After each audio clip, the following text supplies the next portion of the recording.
প্রিয় ভাই সব, এক মহাসমুদ্র। রাসূলুল্লাহ নামাজ পড়তেছিলেন। হযরত ওমর রাদিয়াল্লাহু তাআলা আনহু তখনও কাফির, চাইছিলেন রাসূলকে শায়েস্তা করবেন, মারবেন, লাঞ্ছিত করবেন। নামাজরত অবস্থায় দেখে তিনি চিন্তা করলেন, যাক নামাজ পড়তেছে, এখন কিছু কবর না, নামাজটা শেষ হোক, তারপরে আচ্ছা করে। হযরত ওমর বলেন, আমি নবীজের পিছনে দাঁড়িয়ে অপেক্ষা করতেছিলাম নামাজ কখন শেষ হবে, আর তিনি নামাজের ভিতরে তেলাওয়াত করতেছিলেন। তেলাওয়াত যখন শুনলাম, আমার কাছে মনে হলো এই কথাগুলি মানুষের বানানো নয়, নিশ্চয়ই কোন জিন রাসূলুল্লাহকে শিখায়া দেয়। আমি যখন এই চিন্তা করেছি, এত সুন্দর মিলায়া মিলায়া কি করে পড়েন, জেনে শিখায় দিয়েছে, এই চিন্তা যখন আমি করেছি, নবীজি তখন আমার এই কথার জবাব যেন তিনি দিলেন। তিনি পড়লেন, ইন্নাহু লাকাউলু রাসূলিন কারীম। না, এটা কোনো জিন বা অন্য কারো কথা নয়, এটি হচ্ছে মহান বার্তাবাহকের বর্ণনা। হযরত ওমর বলছেন, জেনের কথা না হলে কবির কথা তো বটেই। এত সুন্দর মিলানো দেখছেন না কোরআন শরীফে, কি মিল লক্ষ্য করছেন? করেন নেই বোধ হয়, করার জন্য অনুরোধ করি। কোরআন তাড়াতাড়ি পড়বেন, মনে হবে আপনি প্রবন্ধ পড়ছেন। থেমে থেমে পড়বেন, মনে হবে যেন কবিতা পড়তেছেন। প্রত্যেক আয়াতে আয়াতে মিল, সুবহানাল্লাহ। হযরত ওমর বলছেন, ভাবলাম মুহাম্মদ সাল্লাল্লাহু আলাইহি সাল্লাম কবি হয়ে গেছে। হযরত ওমর বলেন, যেই না চিন্তা করলাম মনে মনে মুহাম্মদ সাল্লাল্লাহু আলাইহি সাল্লাম কবি হয়ে গেছেন, অমনি তিনি আমার এই কথার জবাব যেন তিনি দিলেন। তিনি পড়লেন, ওয়ামা হুয়া বিকাউলি শাইরিন কালিলাম মা তুমিনুন। না না, এটা কোনো কবির কথা নয়। হযরত ওমর বলে, সর্বনাশ, তাহলে তো শুধু কবি না, গণকও। আমার মনের কথা বুঝলো কেমনে? তো জাদুকর হয়ে গেছে, গণক হয়ে গেছে। হযরত ওমর বলেন, যখন আমি মনে মনে চিন্তা করলাম গণক হয়ে গেছেন, অমনি নবীজি আমার সে কথারও জবাব দিয়ে দিলেন। তিনি পড়লেন, ওয়ালা বিকাউলি কাহিনিন কালিলাম মা তাযাক্কারুন। না না, এটা কোনো গণকের কথা নয়, তোমরা খুব কমই উপদেশ গ্রহণ করে থাকো। হযরত ওমর বলেন, আমার মনে হচ্ছিল আমার পায়ের তলা থেকে মাটি সরে যাচ্ছে। কি আশ্চর্য কথা! যা বলি মনে মনে তারই জবাব আসে। নামাজের মধ্যে কি করে বোঝেন তিনি? হযরত ওমর বলেন, প্রত্যেকটি কথার জবাব, মনের প্রশ্নের জবাবগুলি যখন আসতেছিল, তখন আমার চোখের সামনে বিরাট একটা জিজ্ঞাসাবোধক চিহ্ন ঘুরতেছিল। এটা জেনের কথা নয়, কবির কথা নয়, গণকের কথা নয়, তবে এটা কি? যেই না চিন্তা করেছি তবে এটা কি, অমনি নবীজি তেলাওয়াত করলেন, তানজিলুম মির রাব্বিল আলামিন। আল্লাহ রাব্বুল আলামিনের নাযিলকৃত কিতাব। হযরত ওমর বলছেন, আমার মনে হচ্ছিল ঈমান ইসলাম তার শিকড় শুদ্ধ আমার কলিজার মধ্যে ঘেরে বসতেছে। কিন্তু তখনও সময় আসে নাই হযরত ওমরের ঈমান কবুল করার। প্রিয় ভাই সব, রাসূলকে আল্লাহ রাব্বুল আলামিন পৃথিবীতে পাঠালেন এজন্য নয়, তিনি আমাদেরকে মেসাক করা শুধু শিখাবেন, তিনি আমাদেরকে শুধু দাড়ি আর টুপির কথা বলবেন। একটি সমাজ বিপ্লব, একটি রাষ্ট্র বিপ্লব করার জন্য পাঠিয়েছেন। চুরি, ডাকাতি, জেনা, ব্যভিচার, হত্যা, ধর্ষণে ভরপুর সমাজ, এখানে এসেছেন তিনি। এই জাতির উপায় এ মানুষ বাঁচবে কি করে, এর লক্ষ্য কি, উদ্দেশ্যে কি, যাবে কই? আহারে, গরিবদের বাঁচার কোনো অধিকার নাই। গরিবরা শোষিত, নির্যাতিত, নিপীড়িত, নিগৃহীত। বড় লোকদের সব জোর জার, মুলুক তার। আর নারীর জীবনের তো কোনো দামই নাই। নারী হয়ে জন্মগ্রহণ করাই আজন্ম পাপ। মেয়ে হয়ে জন্মগ্রহণ করেছে, আষাঢ় মেরে মেরে ফেলতেছে। রাসূল এই জিনিসগুলি দেখলেন, নিজের চোখে অবলোকন করলেন। একটা ব্যতিক্রমী স্বভাব দিয়ে তিনি তৈরি হচ্ছেন। লোকেরা লক্ষ্য করলো, এক পর্যায়ে মক্কার লোকেরা রাসূলের নাম ভুলে গেল। নাম ছিল কি? নাম কি? মুহাম্মদ। বলেন নাম কি? সবাই বলেন সাল্লাল্লাহু আলাইহি ওয়াসাল্লাম। মনে থাকে যেন, রাসূলের নাম যখন শুনবেন, যখন পড়বেন, কি বলবেন? ভুলে যাবেন না। লোকেরা নাম ভুলে যেতে বসলো কেন? তিনি পরিচিত হলেন আল আমিন বলে। লোকেরা বলা শুরু করলো, এই ঘটনার জন্য যাও আল আমিনকে বলো, চলো আল আমিনের কাছে যাই। ওই যে আল আমিন আসতেছে। বিশ্বাসী হিসাবে পরিগণিত হলেন সকলের কাছে, বিশ্বাসী। এবং নাম আরো হলো সাদেক, সত্যবাদী। নবীজি যখন মক্কা থেকে হিজরত করে মদিনায় যান, যাওয়ার সময় হযরত আলীকে বলেছিলেন, আলী, আল্লাহ তাআলা অর্ডার করেছেন আমাকে মদিনায় যাওয়ার জন্য হিজরত করে, তুমি আমার বিছানায় শুয়ে থাকো, আর একটা কাগজ কলম নাও, একটা লিস্ট তৈরি করো। হযরত আলী বলেন, আমি লিস্ট দিলাম আমানতে। সেই আমানত যারা রাখছে অধিকাংশ কাফেরের আমানত রাখছে। কার কাছে? মুহাম্মদ সাল্লাল্লাহু আলাইহি ওয়াসাল্লামের কাছে আমানত রেখেছে। কেন? কাফেরেরাও বুঝতো যেসব নেতার পিছনে ঘুরি, এগুলো শয়তানের চাইতেও খারাপ। মুহাম্মদ সাল্লাল্লাহু আলাইহি ওয়াসাল্লামের সাথে বিরোধিতা করি নেতাদের জ্বালায় পড়িয়া। আসলে তার মতো ভালো মানুষ আকাশের নিচে জমিনের উপরে আর নাই। কাফেরেরাও বুঝতো।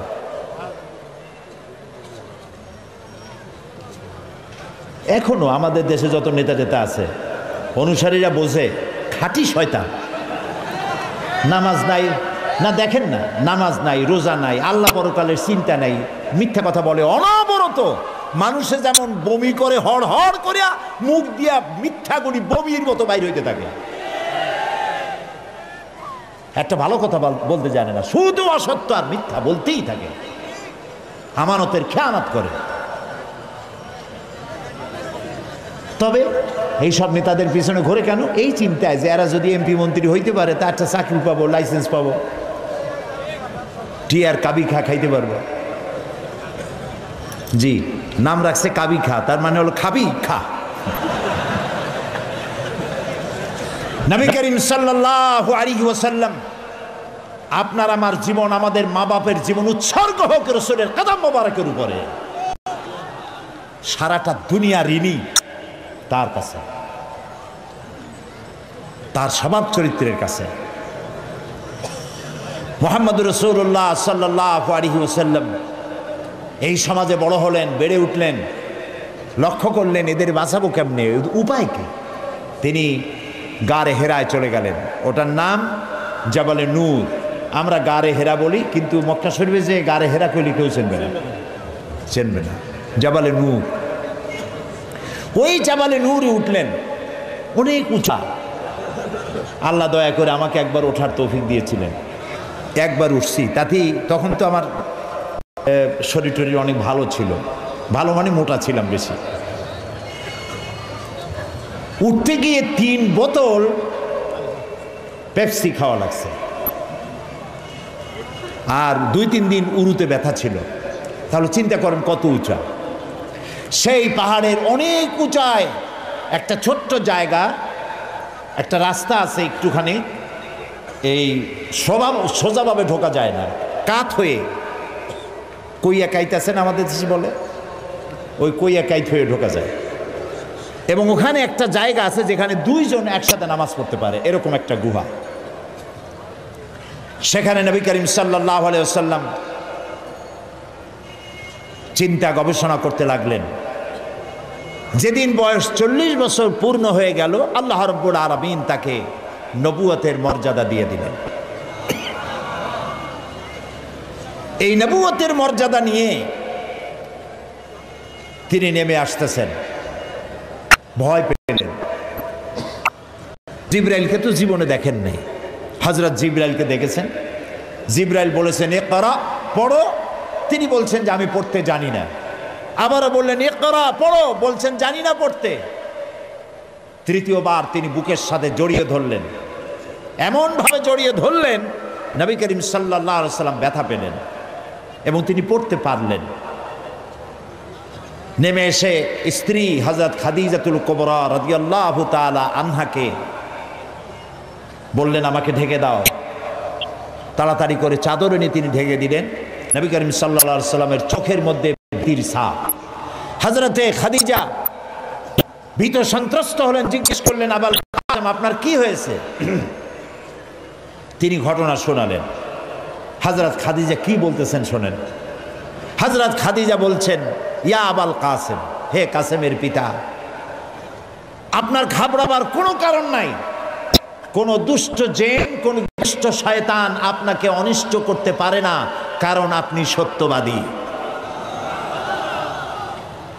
আপনাকে কোনো দুষ্ট জিন, কোন শয়তান আপনাকে অনিষ্ট করতে পারে না, কারণ আপনি আত্মীয়তার হক আদায় করেন। আপনি এতিমকে, মিসকিনকে খেতে দেন, আপনি বিধবাকে আশ্রয় দেন, আপনার ক্ষতি কেউ করতে পারে না। হযরত খাদিজা দৌড় মারলেন এবং নিজের চাচাতো ভাই হযরত ওয়ারাকা বিন নওফল, তিনি ছিলেন তাওরাতের জবরদস্ত আলেম।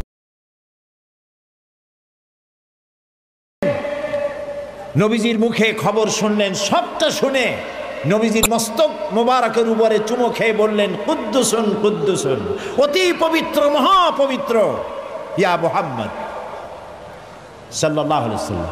আপনার কাছে যিনি এসেছিলেন তিনি কোনো জিন নয়, তিনি মহাপবিত্র আত্মা, তিনি ফেরেশতা। যে ফেরেশতা এসেছেন ইব্রাহিম, মূসা, ঈসা, ইয়াকুব, আইয়ুব, সমস্ত নবীদের কাছে যে ফেরেশতা এসে, সেই জিবরাইল এসেছিলেন আপনার কাছে। তাওরাতে আমি যা পড়েছি তার সাথে মিল হয়ে যাচ্ছে। আপনি আখিরি জামানার পয়গম্বর। তবে আমার জন্য আফসোস, আমি বৃদ্ধ। এই জাতি আপনাকে খুব কষ্ট দেবে, নির্যাতন করবে। সেদিন পর্যন্ত যদি আল্লাহ আমারে বাঁচায় রাখেন, আমি আপনাকে সাহায্য করব, আপনার সাথে থাকব। প্রিয় ভাই সব, একটা নারী, একজন স্ত্রী পুরুষের জন্য, স্বামীর জন্য সব থেকে উত্তম সাক্ষী দিতে পারে। এর থেকে ভালো সাক্ষী আর কেউ দিতে পারে না।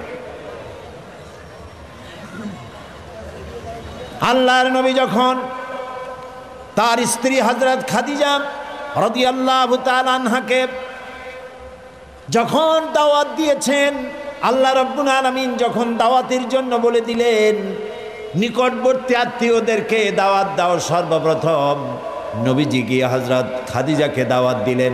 বললেন আল্লাহ ছাড়া কোনো ইলাহ নাই, মাবুদ নাই, তার উপর ঈমান আনো। আর আমি মুহাম্মদ রাসূলুল্লাহ সাল্লাল্লাহু আলাইহি ওয়াসাল্লাম, আখিরি জামানার পয়গম্বর, আমার উপর ঈমান আনো। স্ত্রীর জন্য স্বাভাবিক ছিল। স্ত্রী তো কমসে কম স্বামীরে চেনে। কি বলেন আপনারা? চেনে না? সব মানুষকে আপনি ধোঁকা দিতে পারবেন, সব মানুষকে আপনি চোখে ধুলা দিতে পারবেন, কিন্তু স্ত্রীকে ভাঙিয়ে দিতে পারবেন না। ঠিক কিনা বলবেন? স্ত্রী আপনার জন্য ভালোবাসা দিতে পারে, জীবন দিতে পারে, সব দিতে পারে, কিন্তু ঈমান আনা অত্যন্ত কঠিন। নবীজি যখন হযরত খাদিজাকে ঈমানের দাওয়াত দিলেন, হযরতে খাদিজা রাদিয়াল্লাহু তাআলা আনহা এক মুহূর্ত দেরি করেন নাই, সঙ্গে সঙ্গে পড়েছেন লা ইলাহা ইল্লাল্লাহু মুহাম্মাদুর রাসূলুল্লাহ। জোরে পড়েন লা ইলাহা ইল্লাল্লাহ, লা ইলাহা ইল্লাল্লাহ, লা ইলাহা ইল্লাল্লাহু মুহাম্মাদুর রাসূলুল্লাহ।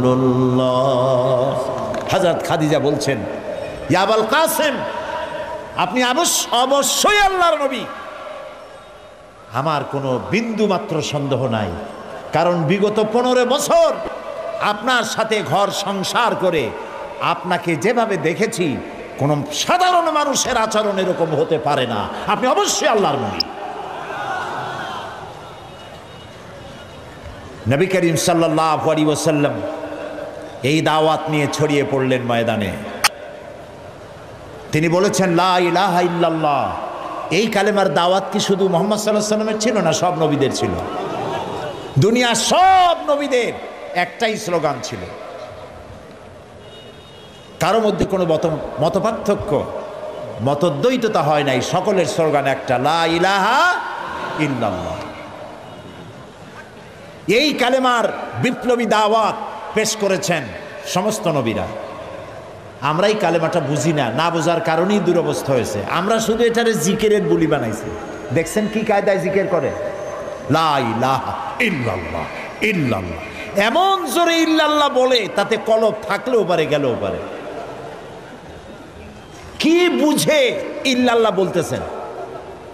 আবার লা ইলাহা ছেড়ে দিয়া খালি ইল্লাল্লাহ করে, এরকমও শুনেছি। শুনছেন আপনারা? লা ইলাহা বাদ দিয়া কতক্ষণ ইল্লাল্লাহ ইল্লাল্লাহ ইল্লাল্লাহ। আশ্চর্য কথা, এটা কি কি বলতেছেন আপনি? ইল্লাল্লাহ মানে তো আল্লাহ ছাড়া। আল্লাহ ছাড়া কি? লা ইলাহা ইল্লাল্লাহ, এই কালেমার দাওয়াত যখন নবীরা দিয়েছেন, হযরত মূসা আলাইহিস সালাম যখন বলেছেন লা ইলাহা ইল্লাল্লাহ, এ আঘাত লেগে ফেরাউন দরিয়ায় নীলের মধ্যে ডুবে শেষ হয়ে গিয়েছে। হযরত ইব্রাহিম আলাইহিস সালাম যখন বলেছেন লা ইলাহা ইল্লাল্লাহ, নমরুদের গোষ্ঠী সাফ হয়েছে, জুতা পিটা খাইয়া দুনিয়া থেকে বিদায় হয়ে গেছে। ঠিক না ভাই? মুহাম্মদ সাল্লাল্লাহু আলাইহি সাল্লাম যখন বলেছেন লা ইলাহা ইল্লাল্লাহ, তখন আবু জাহাল, আবু লাহাব, উতবা, শাইবা, মুগীরা, এ সবগুলির গায়ে আগুন জ্বলে গেছে। কেন আগুন জ্বললো? তারা বুঝছে লা ইলাহা ইল্লাল্লাহর অর্থ কি। তারা বুঝেছে লা ইলাহা ইল্লাল্লাহ মানেই হচ্ছে কোনো ইলাহা নাই, আইনদাতা নাই, বিধানদাতা নাই, শাসনকর্তা নাই, কাউকে মানি না। কে ছাড়া? আল্লাহ ছাড়া। ফেরাউনও বুঝেছে। ফেরাউন বোঝেন? ফেরাউনকে মুসা আলাইহিস সালাম যখন বলেছেন বলো লা ইলাহা ইল্লাল্লাহ, ফেরাউন বলেছে মা আলিমতু লাকুম মিন ইলাহিন গায়রি, আমি তো জানি না যে আমি ছাড়া আরো কোন ইলাহ আছে, আমি তো ইলাহ। তুমি যদি আমারে বাদ দিয়ে আর কাউকে ইলাহ মানো, লাআজআলান্নাকা মিনাল মাসজুনিন, কারারুদ্ধ করে রাখবো, জেলখানায় ঢুকিয়ে দেব। মুসা আলাইহিস সালাম ভয় পাইছিলেন নাকি? ভয় পাননি। কাফেরেরা বুঝতে পারতো লা ইলাহা ইল্লাল্লাহর অর্থ কি। আবু জাহাল, আবু লাহাব, উতবা, শাইবারা, হযরত আবু তালেব নবী করিম সাল্লাল্লাহু আলাইহি সাল্লামের চাচা আবু তালেবের কাছে গিয়ে বলেছে, আবু তালেব, রসুলকে বলো, মুহাম্মদ সাল্লাল্লাহু আলাইহি সাল্লামকে বলেন তিনি যেন লা ইলাহা ইল্লাল্লাহর দাওয়াত না দেন। এর বিনিময়ে যত টাকা লাগে, যে সুন্দরী মেয়ে পছন্দ করবে সেই মেয়ে তার সাথে বিয়ে দিয়ে দেব, নেতৃত্ব দেব, টাকা দেব, পয়সা দেব, বাড়ি ঘর দেব, তবুও লা ইলাহা ইল্লাল্লাহ দাওয়াত যেন তিনি না দেন। নবীজির কাছে যখন প্রস্তাব গেল, আল্লাহ নবী বললেন, চাচাজি আবু তালিব, প্রস্তাব যেটা এসেছে ওই প্রস্তাবকরা যা দিতে পারবে সেটা তো স্বাভাবিক কথা, যেটা দিতে পারবে না তাও যদি ওরা আমার হাতে দিতে পারে, যেমন আকাশের সূর্যটা ধরে এনে যদি ওরা আমার ডান হাতে তুলে দেয়, আকাশের পূর্ণিমার চাঁদ যদি ধরে এনে আমার বাম হাতে তুলে দেয়, এরও বিনিময়ে আমি আল্লাহ নবী মুহাম্মদুর রাসূলুল্লাহ এক মুহূর্তের জন্য তাওহীদের দাওয়াত বন্ধ করে দেব না। নবীজি পৃথিবীতে আল্লাহর দ্বীনের দাওয়াত দেওয়ার জন্য, দ্বীন প্রতিষ্ঠার জন্য এসেছিলেন। এজন্য আসেন নাই আবু জাহাল, আবু লাহাব বা সাইবারা নেতৃত্ব দিবে আর মুহাম্মদ সাল্লাল্লাহু আলাইহি সাল্লাম তার অধীনে চাকরি করবেন, মসজিদে বসে আল্লাহ আল্লাহ করবেন। মূসা আলাইহিস সালামকে এজন্য পাঠানো হয়নি যে তিনি ফেরাউন রাজত্ব করবে আর তিনি তার অধীনে থেকে আল্লাহ বিল্লাহ করবেন। এজন্য পাঠানো হয়েছে। মূল উদ্দেশ্য কি? আল্লাহ রাব্বুল আলামিন বলেন, হুয়াল্লাযী আরসালা রাসূলাহু বিল হুদা ওয়া দীনিল হক লিইয়ুযহিরাহু আলাদ-দীনি কুল্লিহি ওয়া কাফা বিল্লাহি শাহীদা। আল্লাহ তাআলা তিনি রাসূলকে প্রেরণ করেছেন দ্বীনে হক আর সত্যের বিধান সহকারে, যাতে করে পৃথিবীর সব মতবাদের উপরে ইসলামকে তিনি বিজয়ী করে দিতে পারেন। নবী করিম সাল্লাল্লাহু আলাইহি ওয়াসাল্লাম মক্কি জীবনে এই কাজটি তিনি চালু করলেন।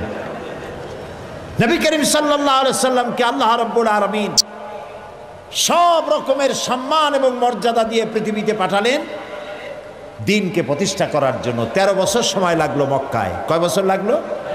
13 বছর। এই 13 বছর দ্বীনের দাওয়াত দিতে থাকলেন মানুষের দুয়ারে দুয়ারে গিয়ে, গোপনে, রাত্রে, দিনে। আল্লাহর মেহেরবানি লোক তৈরি হয়ে গেল। আবু বকর, ওমর, ওসমান, আলী, খাব্বাব, খুবাইব রিদওয়ানুল্লাহ তাআলা আলাইহিম আজমাইন, এই সব লোক তৈরি হয়ে গেল। কেমন লোক তৈরি হলো? যে হযরত ওমর রাসূলকে হত্যা করতে আসছিলেন, সেই ওমরকে আল্লাহ এমন দরজায় পৌঁছায় দিলেন, রাসূল বললেন লা নাবিয়্যা বাদি ওয়ালা রাসূলা, আমার পরে নবীও হবে না, রাসূলও হবে না, কিন্তু আমার পরে যদি কেউ নবী হতো লাকান ওমর, ওমরে আল্লাহ নবী বানাই দিতেন। সুবহানাল্লাহ বলুন। এইসব লোক তৈরি হয়ে গেল। 13 বছর সময় লাগলো। আল্লাহ রাব্বুল আলামিন হিজরতের অর্ডার দিয়ে দিলেন। নবীজি এবার মক্কা শরীফ থেকে রওনা করেছেন। গভীর রজনীতে হযরত আবু বকরকে সঙ্গে করে নিয়ে রওনা করলেন। জাবালে মেসফালার ভিতর দিয়ে, জাবালে কেদোয়ার উপর দিয়ে যাওয়ার সময় বারবার কাবার দিকে ফিরে তাকায় কাঁদতে লাগলেন আর বলতে লাগলেন, কাবারে বড় আশা ছিল তোর খেদমত করব, কিন্তু তোর নিষ্ঠুর সন্তানেরা তোর কাছে আমারে থাকতে দিল না রে। নবীজি হযরত আবু বকর রাদিয়াল্লাহু তাআলা আনহুকে সঙ্গে নিয়ে জাবালে সুরে চলে গেলেন। হজরে রক্ত হয়ে গেল। হযরত আবু বকর বলেন, আর উপায় নাই, ধরা পড়ে যাব। এই গুহার মধ্যে গিয়ে আমরা আশ্রয় নেই। গুহার ভিতরে গিয়ে আশ্রয় নিলেন। সকালবেলায় কাফির বেঈমানেরা খুঁজতে খুঁজতে ওই পর্যন্ত এসেছে। একজন বলে পায়ের চিহ্ন এখানে শেষ, ভিতরে আছে, আর একজন বলে নাই। একজন বলে আছে, আর একজন বলে নাই। হযরত আবু বকর বলেন, ইয়া রাসূলুল্লাহ, আমরা ধরা পড়ে গেছি, আর উপায় নাই। এটা এত স্বল্প গভীর গুহা, বসতে পরে মাথা দেখা যায়, শুয়ে হাঁটু উঁচু করলে হাঁটু দেখা যায়, আর বাঁচার উপায় নাই। আল্লাহ রাব্বুল আলামিনের হাবিব তখন বললেন, কোরআনে কারীমের মধ্যে সূরা তাওবায় আল্লাহ শোনাই দিয়েছেন, ইদ ইয়াকুলু লিসাহিবিহি লা তাহজান ইন্নাল্লাহা মা'ানা। হে আমার বন্ধু, হে আমার সাথী, ভয় পেও না, আমরা দুইজন নই, আমাদের সাথে আর এক সত্তা আছে, তার নাম কি? সবাই বলেন। আল্লাহ রাব্বুল আলামিন তার হাবিবকে বাঁচালেন না ধরাই দিলেন? বাঁচাইছেন কিনা? দিনের বেলায় ঘুমায় থাকতেন, রাতের বেলায় চলতেন। 13 দিন সময় লাগলো। মক্কা শরীফ থেকে লোকেরা, কাফেরেরা রাসূলকে ধরার জন্য সুরাকাকে পাঠিয়ে দিল। সুরাকা চলল ধরার জন্য। অশ্ব পৃষ্ঠে সওয়ার হয়ে দৌড়াতে দৌড়াতে রাসূলের কাছে চলে গিয়েছে। হযরত আবু বকর বলছেন, ইয়া রাসূলুল্লাহ, আবার ধরা পড়ে গেলাম, এই লোক কেমনে ছাড়ি? আবার পিছনে দৌড়ানো আরম্ভ করেছে। আবার কিছু দূর গিয়ে দুটি পা, ঘোড়ার পা সামনের দিকে নেমে যেতে লাগলো। এবার বলল, আমি ক্ষমা চাই। রাসূল বললেন, মাফ করলাম, ফিরে যা। আবার যখন ঘোড়ার পা উঠে আসলো, সুরাকা তখন চিন্তা করলো, 100 লাল উট কেমনে ছাড়িয়ে যায়। আবার পিছনে আরম্ভ করছে দৌড়। এবার যখন কাছাকাছি এসেছে, সুরাকার ঘোড়ার 4টা পাই মাটির তলায় নামা শুরু হয়ে গেছে। সুরাকা বলছে, আমি মাপ চাই, আমাকে ক্ষমা করে দিন। রাসূলুল্লাহ ফিরে তাকালেন, বললেন, সুরাকা, এখনো তোমার বিশ্বাস হয় না যে আমি আল্লাহর নবী? সুরাকা বলছেন, হ্যাঁ। নবীজি তাকে ক্ষমা করলেন। ঘোড়া শুদ্ধ উপরে উঠে আসলো। সুরাকা চিন্তা করলো, একেবারে খালি হাতে ফিরবো? দেখেন কি কত বড় খারাপ মানুষ। সুরাকা বলছে, মুহাম্মদ সাল্লাল্লাহু আলাইহি সাল্লাম, আচ্ছা আমি যেই ধরলাম না, আমি ফিরে যাব এখন, কিন্তু আমি যে আপনাকে ধরলাম না সেজন্য আপনি আমার কিছু দেবেন না? মানুষ কত খারাপ হতে পারে চিন্তা করে। নবীজি রাগ করলেন না, নবীজি বললেন হ্যাঁ দেব। কি দেবেন? নবীজি বললেন তোমাকে আমি পারস্য সম্রাটের মুকুট তোমার মাথায় পরিয়ে দেওয়া হবে। সুরাকা মুখটা মলিন হয়ে গেল, কিভাবে সম্ভব, কইল কি, এটা কি সম্ভব কথা?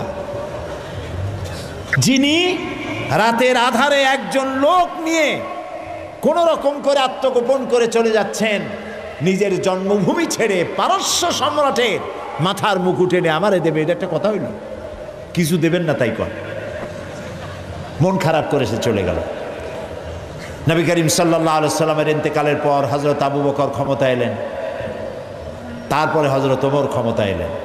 হযরত ওমরের জামানায় পারস্য বিজয় হলো, আর গনিমতের মালের সাথে পারস্য সম্রাটের মুকুটও এসে সামনে হাজির হয়ে গেল।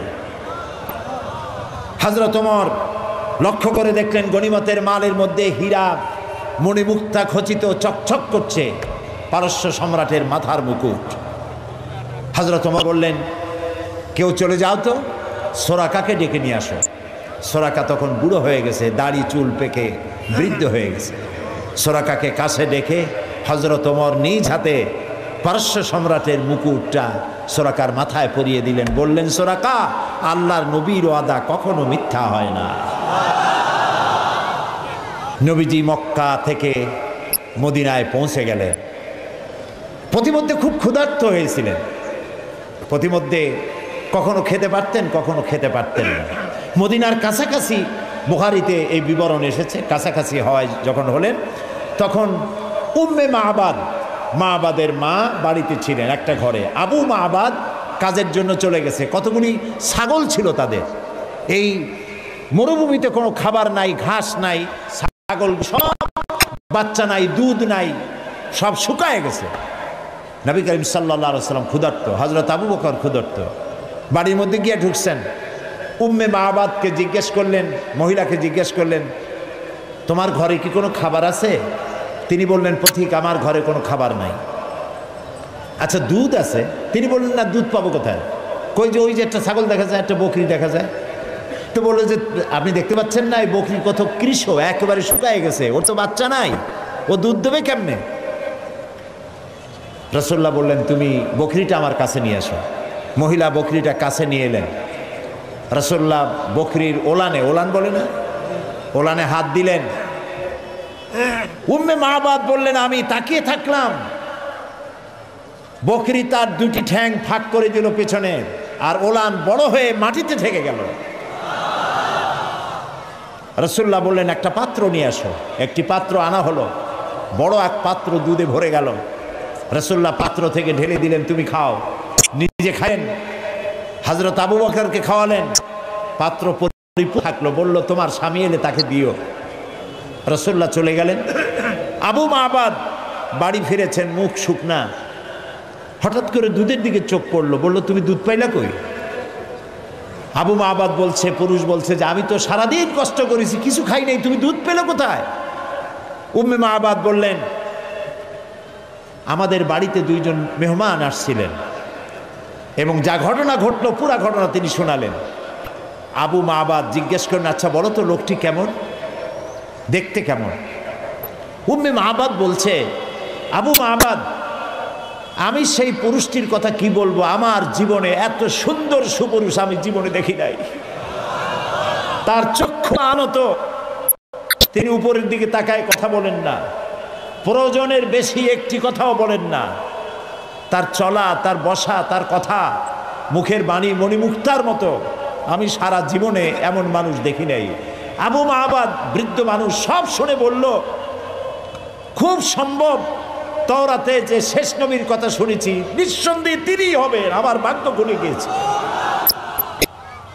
প্রিয় ভাই সব, রাসূলকে আল্লাহ রাব্বুল আলামিন এমন সৌন্দর্য দিয়েছিলেন, পৃথিবীতে এত সুন্দর সুপুরুষ পৃথিবীতে আর আসে নাই।